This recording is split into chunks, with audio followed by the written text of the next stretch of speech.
റോജെ, നമ്മുടെ സ്വാശ്രയ കോളേജുകളിൽ ഓരോ കുട്ടികൾ മരിക്കുമ്പോഴും ഉയർന്നു വരുന്ന ഒരു ആവശ്യമുണ്ട് അവരുടെ പരാതി പരിഹരിക്കാൻ അല്ലെങ്കിൽ അവരുടെ പരാതി കേൾക്കാൻ ഒരു സംവിധാനം എന്നുള്ളത്.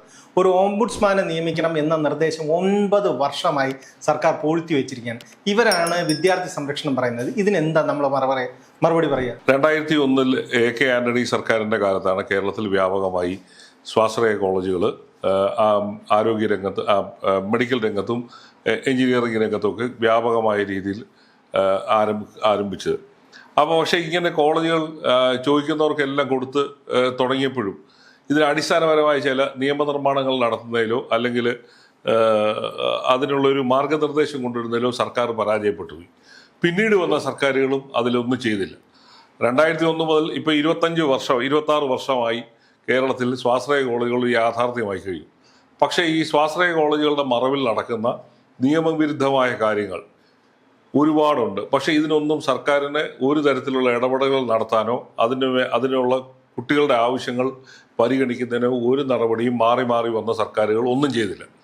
അപ്പോൾ സ്വാശ്രയ കോളേജ് രംഗത്ത് ഈ കുട്ടികൾ അനുഭവിക്കുന്ന പീഡനങ്ങൾ ശ്രദ്ധയിൽ വരാനുണ്ടായ സാഹചര്യം എന്ന് പറയുന്നത് 2016 പിണറായി ഗവൺമെൻറ് വന്നതിന് ശേഷം 2016 ജനുവരി 8 പാലക്കാട് തൃശ്ശൂർ പാമ്പാടി അവിടെയുള്ള പാമ്പാടിയിലെ നെഹ്റു കോളേജിലെ വിദ്യാർത്ഥിയായ എഞ്ചിനീയറിംഗ് കോളേജിലെ വിദ്യാർത്ഥിയായ ജിഷ്ണു പ്രണോയ് എന്ന് പറയുന്ന വിദ്യാർത്ഥി ദുരൂഹമായ സാഹചര്യത്തിൽ മരണപ്പെടുകയുണ്ടായി. അപ്പോൾ ഈ ചെറുപ്പക്കാരൻ ഈ വിദ്യാർത്ഥിയുടെ മരണത്തെ സംബന്ധിച്ച് ഒരുപാട് പ്രശ്നങ്ങൾ ഉടലെടുക്കുകയും ഒക്കെ ഉണ്ടായി.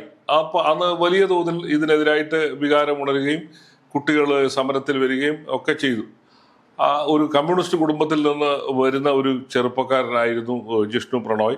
പിണറായി വിജയനെ ആരാധനാപൂർവ്വം കാണുകയും അദ്ദേഹത്തിൻ്റെ ഫോട്ടോ വെച്ച് ആരാധിക്കുകയും ഒക്കെ ചെയ്ത ഒരു ചെറുപ്പക്കാരനായിരുന്നു. പക്ഷേ നമ്മൾ കണ്ടത് അന്ന് ഈ വലിയ തോതിലുള്ള ഈ ആരോപണങ്ങൾ വന്ന സമയത്ത് സർക്കാർ ഈ തരത്തിൽ കുട്ടികളുടെ പ്രശ്നങ്ങളെ കുട്ടികളുടെ പരാതികൾ, മാതാപിതാക്കളുടെ പ്രശ്നങ്ങൾ ഇതൊക്കെ കേൾക്കാൻ ഒരു സംവിധാനമില്ല എന്നുള്ളത് വ്യാപകമായ ഒരു ആരോപണം വന്നു. കാരണം ഇവർക്ക് തോന്നിയ പോലാണ് എല്ലാ സ്വാശ്രയ കോളേജുകളും പ്രവർത്തിക്കുക. തോന്നിയ പോലുള്ള ഫീസ് പിരിക്കൽ, തോന്നിയ പോലുള്ള വിദ്യാഭ്യാസ ക്രമങ്ങൾ, നടപടികളെല്ലാം ഒരു ഇരുട്ടുമുറിയിൽ എങ്ങനെയാണോ പ്രവർത്തിക്കുന്ന ആ തരത്തിലായിരുന്നു ഒട്ടുമിക്ക എല്ലാം ഒന്ന് തന്നെ പറയാം. കുട്ടികൾക്ക് യാതൊരു സ്വാതന്ത്ര്യവും ഇല്ല. അങ്ങനെ എല്ലാ തരത്തിലുള്ള ഒരു ഏകാധിപത്യ പ്രവണതകൾ നടക്കുന്ന ഒരു സംവിധാനമാണെന്ന് എല്ലാവരും പറഞ്ഞു തുടങ്ങി. അപ്പോൾ അതിനെക്കുറിച്ച് പഠിക്കാനും ഒക്കെ സർക്കാർ അപ്പോൾ വ്യാപകമായി ഉയർന്നു വന്ന ഈ കുട്ടികളുടെ പരാതികൾ കേൾക്കാൻ ഒരു സംവിധാനമില്ല എന്നുള്ളത്. അപ്പോൾ ആ സമയത്ത് സർക്കാർ റിട്ടയർഡ് ജസ്റ്റിസായ KK ദിനേശൻ എന്ന മുൻ ന്യായാധിപനെ അധ്യക്ഷനാക്കിക്കൊണ്ടൊരു കമ്മീഷനെ വെച്ചു. ആ കമ്മീഷനകത്ത് വിദ്യാഭ്യാസ വിദഗ്ധരും മറ്റും ഉണ്ടായിരുന്നു. അവർ 2 വർഷം കഴിഞ്ഞപ്പോൾ അതിന് 2017 അവസാനം തന്നെ അതിന് ഒരു റിപ്പോർട്ട് കൊടുത്തു. അത് ഈ രംഗത്ത് വരേണ്ട മാറ്റങ്ങളെക്കുറിച്ച് ഒരു വിശാലമായ അർത്ഥത്തിലാണ് ആ കമ്മീഷൻ റിപ്പോർട്ട് കൊടുത്തു. 2018 മന്ത്രിസഭാ യോഗം ഈ റിപ്പോർട്ട് തത്വത്തിൽ അംഗീകരിച്ചു. അതിനെക്കുറിച്ചുള്ള കാര്യങ്ങൾ നടപ്പിലാക്കാനും തീരുമാനിച്ചു. അപ്പോൾ അതിനകത്ത് കമ്മീഷൻ 2 കാര്യങ്ങളായിരുന്നു പറഞ്ഞത്. ഒന്ന്, സംസ്ഥാന തലത്തിൽ ഒരു സംവിധാനം, അതൊരു ഓംബുഡ്സ്മാനും ജില്ലാ തലങ്ങളിലും ഓംബുഡ്സ്മാനും ഈ കോളേജുകളുള്ള എല്ലാ 14 ജില്ലകളിലും വേണമെന്നുള്ളതായിരുന്നു അവരുടെ നിർദ്ദേശങ്ങളിലെ പ്രധാന സംഭവം.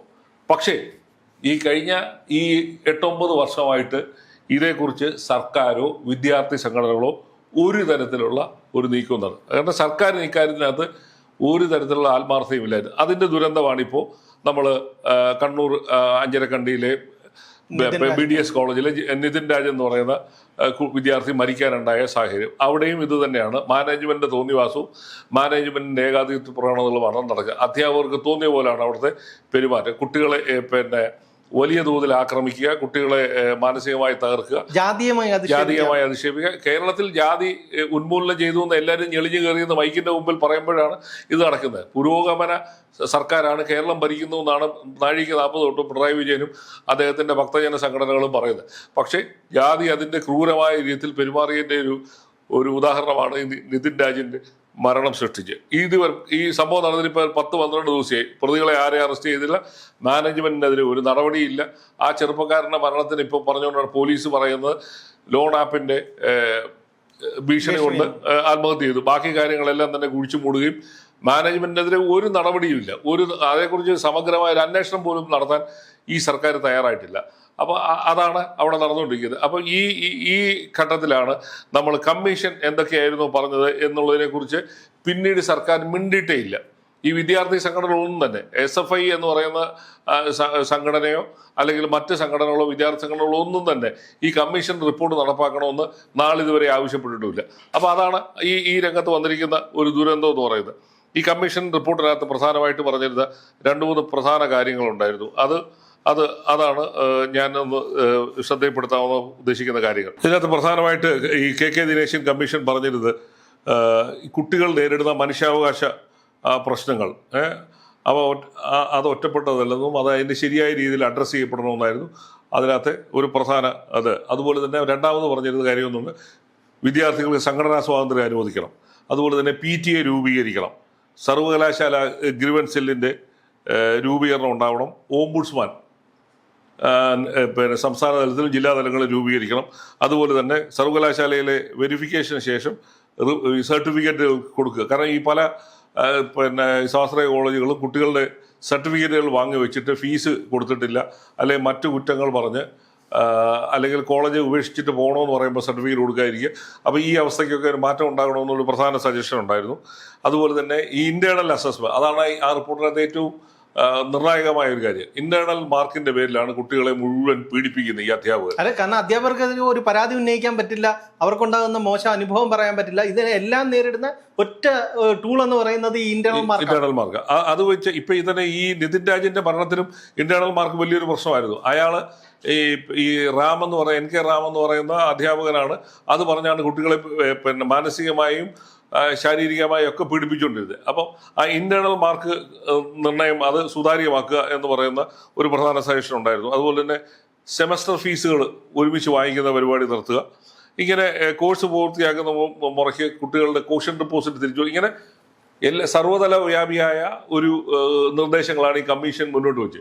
പക്ഷേ പിണറായിയുടെ സർക്കാർ അതിനെക്കുറിച്ച് ഒരു നടപടിയും എടുത്തിട്ടില്ല. അങ്ങനെ ഒരു നടപടി എടുത്തിരുന്നെങ്കിൽ, ഓംബുഡ്സ്മാൻ ഉണ്ടായിരുന്നെങ്കിൽ, നിതിൻ രാജിനെ പോലുള്ള പാവപ്പെട്ട കുട്ടികൾക്ക് പരാതിപ്പെടാനും അവർക്ക് പരാതി നൽകാനും അവരെ കേൾക്കാനും ഉള്ളൊരു സംവിധാനം ഉണ്ടാകുമായിരുന്നു. അതൊന്നും നടന്നിട്ടില്ല. അപ്പം വിദ്യാഭ്യാസ രംഗത്ത് ഞങ്ങൾ മാറ്റം കൊണ്ടുവന്നു, മറ്റേത് കൊണ്ടുവന്നു എന്ന് പറയുന്ന വായ്ത്താരി മുഴക്കുന്ന ഒരു സർക്കാരിൻ്റെ കാലത്താണ് ഈ സംഭവങ്ങളെല്ലാം തന്നെ നടന്നിരിക്കുന്നത്.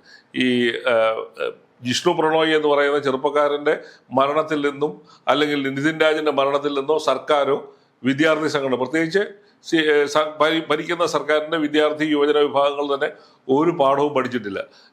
അപ്പം ഇതാണ് നടന്നുകൊണ്ടിരിക്കുന്നത്. അപ്പം ഈ കാര്യത്തിൽ സർക്കാരിന്റെ ആത്മാർത്ഥതയാണ് ചോദ്യം ചെയ്യപ്പെടുന്നത്, CPM-ന്റെ ആത്മാർത്ഥതയാണ് ചോദ്യം ചെയ്യപ്പെടുന്നത്. കേൾക്കാൻ ഒരു സംവിധാനം ഉണ്ടായിരുന്നെങ്കിൽ പല കുട്ടികളുടെയും മരണം തന്നെ ഒഴിവാക്കാമായിരുന്നു. കാരണം അവർക്ക് ഇത് പരാതിപ്പെടാൻ പറ്റുന്നില്ല, അവരത് അതിൻ്റെതായ ബുദ്ധിമുട്ട് അനുഭവിക്കുന്നു, അവരുടെ ഭാവി എങ്ങനെ ആവും എന്നുള്ള ആശങ്കയാണ് ഈ പലപ്പോഴും ആത്മഹത്യയിലേക്കും മരണത്തിലേക്കും എത്തിച്ചത്.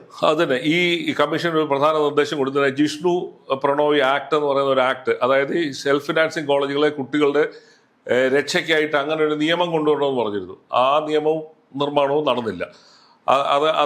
അത് മന്ത്രിസഭ ഈ കമ്മീഷന്റെ നിർദ്ദേശങ്ങളൊക്കെ അംഗീകരിച്ചെങ്കിലും അത് നടപ്പിലാക്കാനോ അത് സംബന്ധിച്ചുള്ള കാര്യങ്ങൾ നിയമത്തിന്റെ മാർഗത്തിലൂടെ കൊണ്ടുവരാനോ സർക്കാർ ശ്രമിച്ചില്ല. അതുകൊണ്ട് തന്നെയാണ് നിതിൻ രാജിന്റെ മരണം ഉണ്ടായത്. ഇപ്പോഴും പ്രസ്താവനകൾ ഇറക്കി സായുജ്യം അടയുക എന്നുള്ളതിനപ്പുറത്തേക്ക് ഈ സർക്കാരിന്റെ ഭാഗത്തുനിന്ന് ഈ വിദ്യാഭ്യാസ വകുപ്പിന്റെ ഉന്നത വിദ്യാഭ്യാസ വകുപ്പിന്റെ ഭാഗത്തുനിന്ന് ഒരു നടപടിയും ഉണ്ടായിട്ടില്ല. വലിയ വർത്തമാനം പറയുന്ന ഒരു ഉന്നത വിദ്യാഭ്യാസ മന്ത്രിയാണ് ഇവിടെ ഉള്ളത്. അവരൊന്നും ഈ കാര്യത്തിൽ ഒരു നടപടി സ്വീകരിച്ചില്ല എന്നുള്ളതാണ് ഇതിനകത്തെ പ്രധാന കാര്യം. ഇപ്പോൾ പോലും ഈ വിദ്യാർത്ഥി മരിക്കാനുണ്ടായ സാഹചര്യത്തെ അഡ്രസ്സ് ചെയ്യാൻ സർക്കാരിന്റെ ഭാഗത്തുനിന്ന് ഒരു നടപടിയും ഉണ്ടാകാത്തതിന്റെ ദുരന്തമാണ് ഈ മാറി മാറി വരുന്ന ഘട്ടങ്ങളിൽ കുട്ടികൾ ഇതേപോലെ ആത്മഹത്യ ചെയ്യാനുള്ള സാഹചര്യം ഉണ്ടാക്കുന്നത്. 2 ദിവസം കഴിഞ്ഞപ്പോൾ നമ്മൾ കണ്ടത് SFI അതിൻ്റെ അവിടെ പോയി കൊടികെട്ടി ഈ ജാട കാണിച്ചു എന്നുള്ളത് ഒഴിച്ചാൽ ഇത് സ്ഥിരം പരിപാടിയാണ്. കാരണം ഈ കമ്മീഷന്റെ റിപ്പോർട്ട് നടപ്പിലാക്കാൻ സർക്കാരിൻ്റെ മേൽ സമ്മർദ്ദം ചെലുത്താൻ കേരളത്തിലെ ഏറ്റവും വലിയ വിദ്യാർത്ഥി സംഘടന എന്ന് പറയുന്നത് SFIക്ക് കഴിഞ്ഞില്ല. SFI അല്ലെങ്കിൽ അതിന് ശ്രമിച്ചില്ല. അതാണ് അതിൻ്റെ കാരണം. ഈ സെൽഫ് ഫിനാൻസിങ് മാനേജ്മെന്റുകൾ എന്ന് പറയുന്നത് കേരളത്തിലെ വലിയൊരു സാമ്പത്തിക ശക്തിയാണ്. അപ്പം അവരുടെ തിട്ടൂരങ്ങൾക്ക് മുമ്പിൽ സർക്കാരുകളെ രാഷ്ട്രീയ പാർട്ടികളൊക്കെ തന്നെ മുട്ടുമടക്കി നിൽക്കേണ്ടി വരുന്നതുകൊണ്ടാണ് ഇതേപോലുള്ള ദുരന്തങ്ങൾ ആവർത്തിക്കുക. അവരുടെ പേരിൽ ഒരു ശിക്ഷാ നടപടിയില്ല. ഇപ്പം നെഹ്റു കോളേജ് മാനേജ്മെന്റിന്റെ പേരിൽ നടപടിയില്ല, അഞ്ചരക്കണ്ടി കോളേജിന്റെ പേരിൽ നടപടിയില്ല. ഇതേപോലെ തന്നെ നടന്നിട്ടുള്ള പല കോളേജുകളിലും കുട്ടികളെ ഇന്റേണൽ മാർക്കിന്റെ പേരിൽ പീഡിപ്പിക്കുകയും അവരെ സമ്മർദ്ദത്തിലാക്കുകയും ചെയ്യുന്ന ഒരു മാനേജ്മെന്റിനെതിരെ സർക്കാരിന്റെ ഭാഗത്തുനിന്ന് ഒരു നടപടിയും ഉണ്ടാകുന്നില്ല. അപ്പൊ ഈ 2001 കൃത്യമായ ഒരു നിയമം ഉണ്ടാക്കാതെ കഴിഞ്ഞില്ല എന്നുള്ളതാണ് ആന്റണി സർക്കാരിനെ പിന്നീട് വന്ന LDFന്റെ സർക്കാരുകൾ കുറ്റപ്പെടുത്തിയിരുന്നത്. പക്ഷെ അതിനുശേഷം 2006 അച്യുതാനന്ദന്റെ ഗവൺമെന്റ് വന്നു, 2016 പിണറായി വിജയന്റെ ഗവൺമെന്റ് വന്നു, 2021 പിണറായി വിജയന്റെ ഗവൺമെന്റ് വന്നു. ഈ നിർദ്ദേശങ്ങളൊന്നും തന്നെ ഈ സെൽഫ് ഫിനാൻസിങ് കോളേജുകളെ കടിഞ്ഞാണിടുന്നതിന് വേണ്ടി ഒരു നീക്കവും നടത്തിയില്ല എന്നുള്ളതിന്റെ ദുരന്തമാണ് ഈ കുഞ്ഞുങ്ങളുടെ ഈ തുടരെയുള്ള മരണം.